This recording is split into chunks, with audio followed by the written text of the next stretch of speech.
Well, Leah, this is the story of your birth in Randolph, Vermont, which is just about in the center of the state, partway between north and south, east and west. It's in the Central Valley.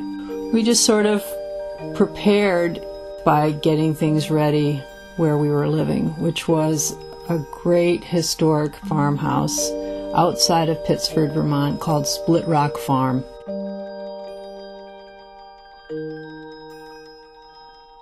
So Jack was living there in the farmhouse by himself, and your dad and I were living upstairs. It was the three of us. And we really liked living there with Jack, although Jack was sick at the time.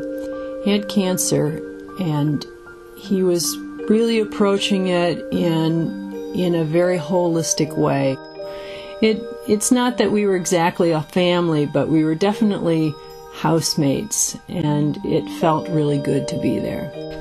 By the time I was 9 months pregnant and ready to give birth, he really was quite weak. Caroline had moved back to take care of him, and hospice was involved.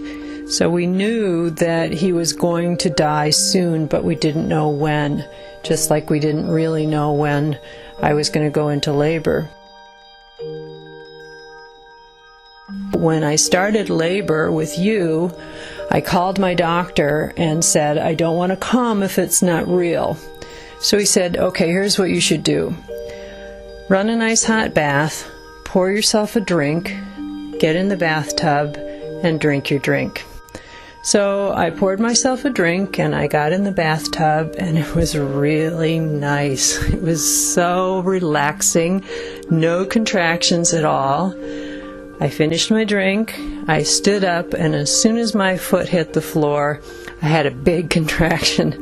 So I knew I was really in labor and we were going to go to the hospital.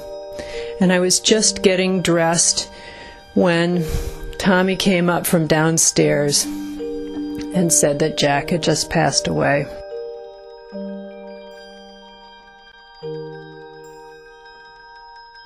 To watch Jack go through his illness, I hadn't been through that before, and to have it be that we go down and say goodbye to Jack and then get in the car and drive to the hospital and give birth in such an intense way, it was amazing. And of course we didn't sleep that night at all.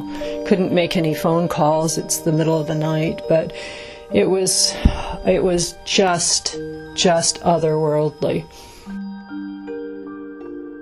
You were born at 3:05 a.m. and by 5 o'clock that night, we were home at Split Rock Farm.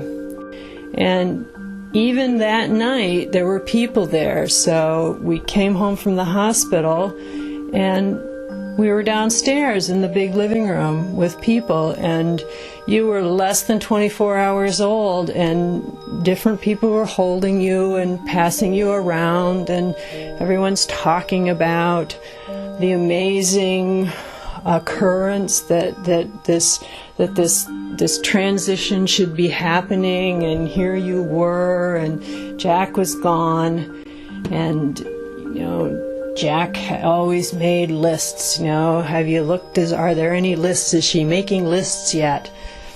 So the next 3 days were just this tribal family participation that we all did. People came and arrived, and you went to Jack's funeral when you were 3 days old.